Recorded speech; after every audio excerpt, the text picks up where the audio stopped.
मैं जल्दी से वीरेश पांडे के पास चलता हूं जो लखनऊ से रायबरेली की तरफ निकले हुए हैं। बीच रास्ते से हमारे साथ लाइव जुड़े हुए हैं, लगातार बड़ी देर से सड़क किनारे खड़े हैं।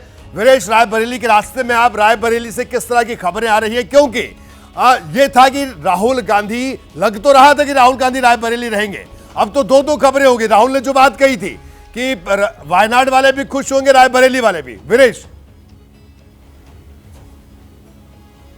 देखिए, अमेठी वाले भी खुश होंगे रायबरेली से रहने की वजह से राहुल गांधी की, और राहुल गांधी को जो प्यार और जो समर्थन और जो ताकत पूरी कांग्रेस को रायबरेली ने दी है, इसलिए रायबरेली वालों का हक था कि राहुल गांधी वहां रुके, क्योंकि उनके दादा, उनकी दादी, उनकी मम्मी और खुद राहुल गांधी को प्यार दिया है रायबरेली वालों ने। तो इसलिए रायबरेली का जो हक है उसको मानते हुए, जताते हुए, रायबरेली से राहुल गांधी पार्टी के, जो अभी परिवारवाद की आप बात कर रहे हैं, परिवारवाद की बात तो बहुत होगी, लेकिन कांग्रेस के सबसे बड़े नेता ने यह तय किया है कि वो रायबरेली रहेंगे और अपने कर्तव्य का वो निर्वहन कर रहे हैं। तो इसलिए रायबरेली ही खुश नहीं है, बल्कि अमेठी वाले भी खुश हैं, और पूरा उत्तर प्रदेश के जो कांग्रेस के नेता हैं वो भी बेहद खुश हैं। उत्तर भारतीय जो कांग्रेसी हैं वो भी खुश हैं, क्योंकि यूपी से जो ऑक्सीजन मिला है कांग्रेस को, उसे और आगे बढ़ाने का काम और जो बीज डाला है इस बार बिल्कुल वीरेश, तो ये माहौल है। और बिल्कुल रायबरेली में किस तरह की तस्वीर है, किस तरह की स्थिति है, ये भी हम आपसे कुछ देर बाद जानेंगे वीरेश। और विजय त्रिवेदी साहब और राकेश शुक्ला जी मेरे साथ लगातार जुड़े हैं। विजय जी, वीरेश जो बात कर रहे थे, देखिए ये तो है, ये तो चर्चा का विषय तो रहेगा, लेकिन दोनों तरफ से तर्क है। परिवारवाद की बात तो हो रही है, लेकिन तर्क सुरेंद्र राजपूत साहब का भी है। लेकिन इतना जरूर है कि चुनावी राजनीति में प्रियंका गांधी की जो एंट्री है, जो एंट्री बड़े लंबे अरसे से कांग्रेस के बड़े खेमे को जिसका इंतजार था, और राजनीति में रुचि रखने वालों को भी इस बात का इंतजार था, क्योंकि प्रियंका का ये तो तय था कि चुनावी राजनीति में आएंगी, लेकिन टाइमिंग को लेकर बड़ा संशय था। तो ये जो टाइमिंग है उनकी पॉलिटिकल राजनीति में आने का, जो कहा जाए इलेक्ट्रल पॉलिटिक्स में आने की जो टाइमिंग है, इसको किस तरह से आप देखते हैं? गठबंधन की सरकार देश में है। बिल्कुल, गठबंधन की सरकार है, एक मजबूत विपक्ष इस समय खड़ा है 2024 में।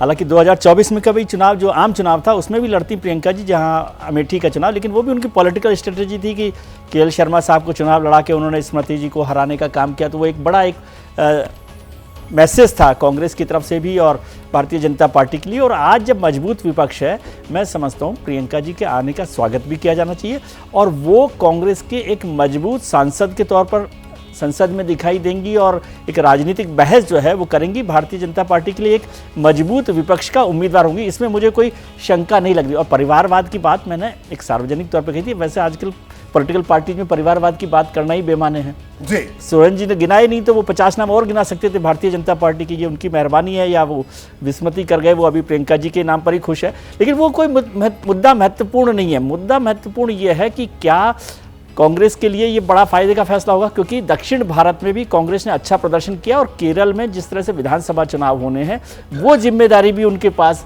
होगी। प्रियंका जी करती हैं, किस तरह से करती है। अभी तो चुनाव होना है, उपचुनाव होगा, उसके बाद वो चुनाव जीत कर आएंगी, क्योंकि चुनावों के अंतिम नतीजे जो है ना, वही अंतिम सत्य होता है। बिल्कुल।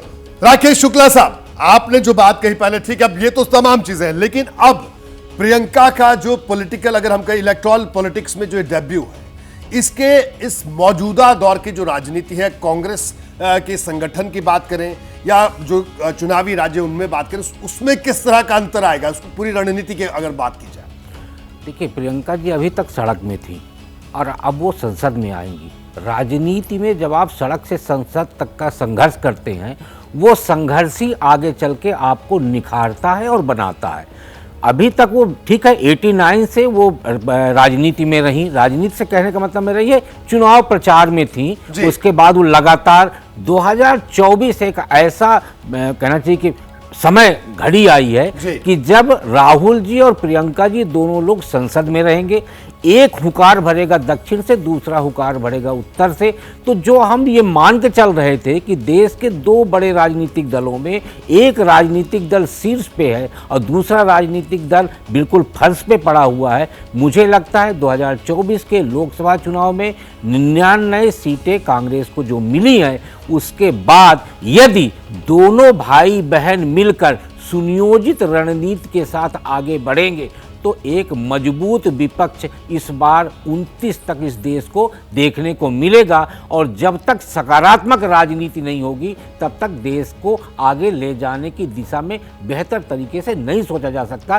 तो अभी सड़क में जो दिख रहा था, मुझे लगता है संसद में भी सत्ता पक्ष और विपक्ष के बीच में एक मजबूती दिखाई देगी 2024। रोहित जी, एक लाइन जी, कहना बोलिए। चाहता हूँ कि प्रियंका जी की एंट्री से ये तो बहुत मजबूत बात है जो हम लोगों ने की, राकेश जी ने बात की, लेकिन अब एक और बात कांग्रेस के लिए आराम की हो गई, सुरेंद्र जी के लिए भी, कि अब गांधी परिवार में कोई योग्य उम्मीदवार नहीं बचा जिसको चुनाव लड़ना है फिलहाल। तो तीनों जो जितने सदस्य हैं वो सब संसद में पहुंचने की तैयारी। बिल्कुल सुरेंद्र जी, बड़े संक्षेप में, वक्त बहुत कम है, फाइनल कमेंट सर आपका।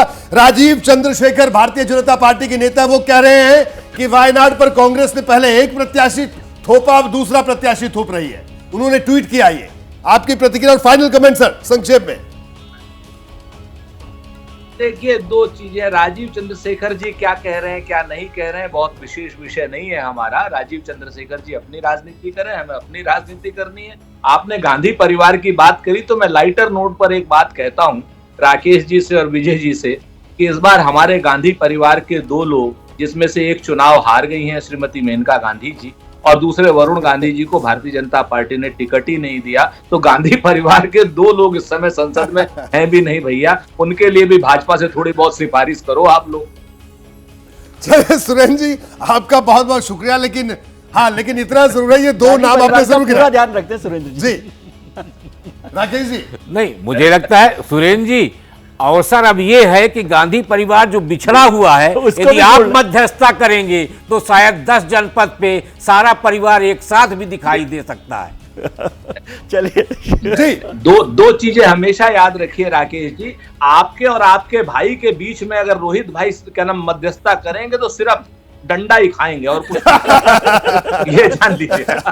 सुरेंद्र जी, आपका बहुत बहुत शुक्रिया इस पूरी चर्चा में शामिल होने के लिए, और विजय जी आपका भी शुक्रिया, राकेश शुक्ला साहब आपका भी बहुत बहुत शुक्रिया।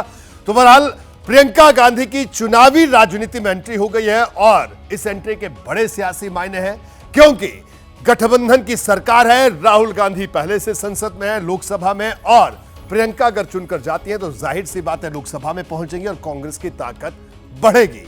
हालांकि भारतीय जनता पार्टी से चुनौती नहीं बल्कि परिवारवादी राजनीति में नई एंट्री करार दे रही है, लेकिन कांग्रेस का कहना है कि एक बड़ी चुनौती सत्ताधारी दल के लिए।